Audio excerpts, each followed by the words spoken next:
Bonjour à toutes et tous, bonjour Andrea. Bonjour Daniel. Et bienvenue dans ce module de transformation alimentaire de la ville de Lausanne qui va parler du remplissage à chaud.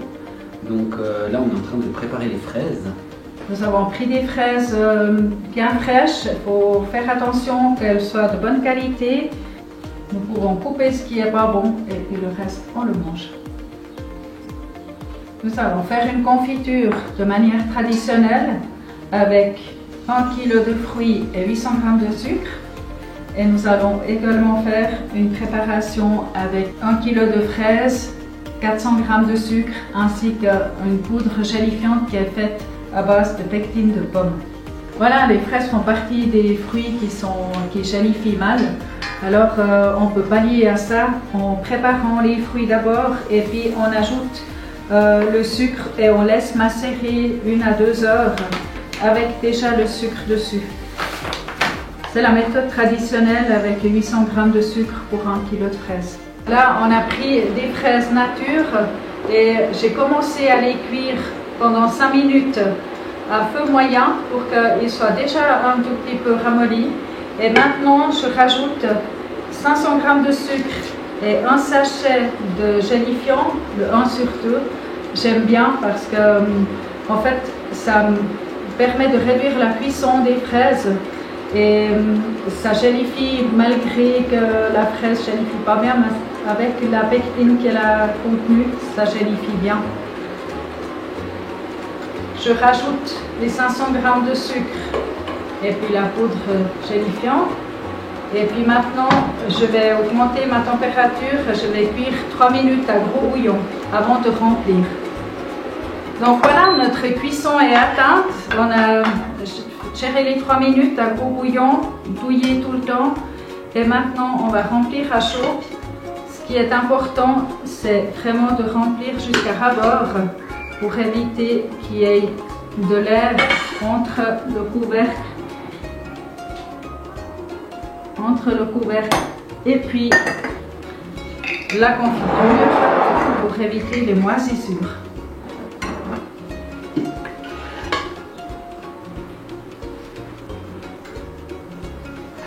Alors voilà, on est prêt avec ces fraises. On va, pour faire le sirop et la gelée. Andrea, où est-ce que je mets ça? Alors, on a l'extracteur qui a à la base l'élément avec l'eau pour cuire, pour faire la vapeur. On va mettre ensuite l'élément extracteur de jus, réceptacle de jus et on va pouvoir mettre les fruits dessus. La vapeur, elle va traverser les fruits et puis sortir le jus. Et Andrea, on va ouvrir. J'ai vu que tu avais mis de l'eau dedans. Combien d'eau? J'ai mis 6 litres d'eau pour avoir une vapeur généreuse pour les fraises. Et pas oublier de mettre le couvercle pour garder un système fermé. Et pour bien sûr pas oublier, allumer notre marmite, on va la programmer dans un premier temps à 60 minutes pour vérifier ce qui se passe après 60 minutes. Et là, on va tourner le bouton sur extraction et maintenant tout est prêt pour extraire. Là, on a notre extracteur qui a marché pendant 1 heure, c'est ça? Voilà. Et puis, qu'est-ce qu'on fait maintenant?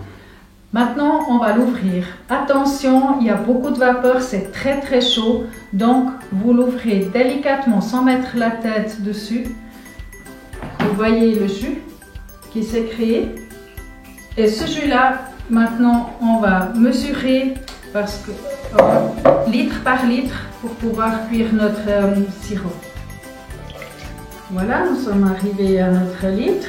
Pour pas que ça coule plus, on va de nouveau plier notre tuyau. On a double sécurité, la pince ici, plus le pli ici.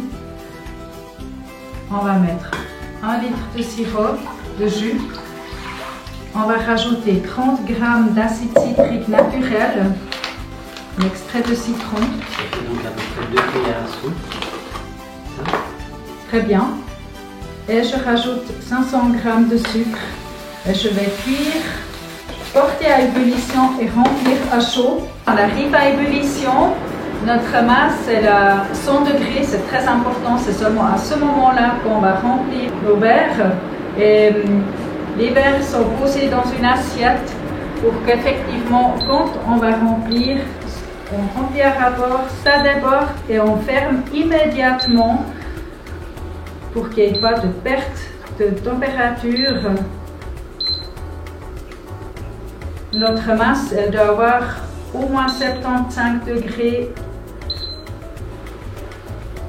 au moment de la fermeture. C'est chaud, hein, Daniel? C'est très chaud, en effet. Une fois qu'on a fini, on va enlever le tuyau. On l'enlève pour pouvoir le laver. On va laver élément après élément.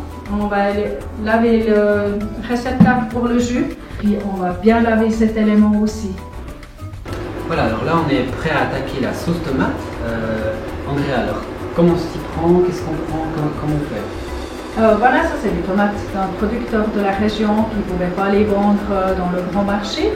Donc pour nous c'est parfait pour faire la sauce tomate. Nous veillons effectivement de nouveau à ne pas prendre des tomates abîmées. Donc celle-ci, on ne va pas l'utiliser pour la sauce. Et maintenant on va les couper, on va juste les inciser en croix pour les mettre dans l'eau bouillante pour pouvoir les peler.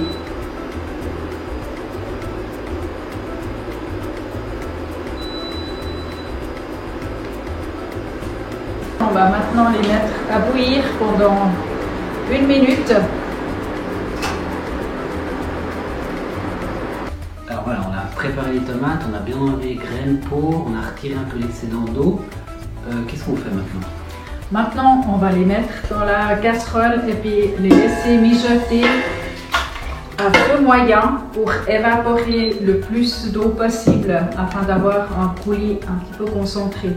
On a nos tomates qui ont réduit là pendant une bonne heure, hein, on voit qu'il y a presque du liquide. Alors qu'est-ce qu'on fait maintenant? Alors on va maintenant les mixer pour faire une sauce. On a le pain mix qui fait partie du kit. Et donc avec le manche long pour utiliser dans des casseroles profondes. Avant toute autre action, on va débrancher.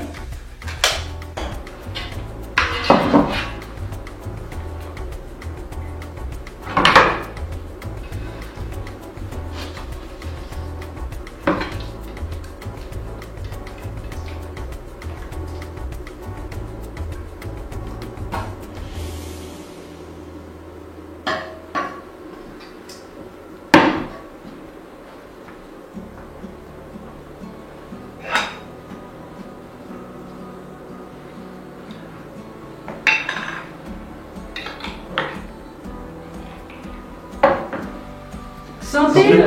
Santé! Santé! Merci Et beaucoup de beaucoup. plaisir pour vos conserves.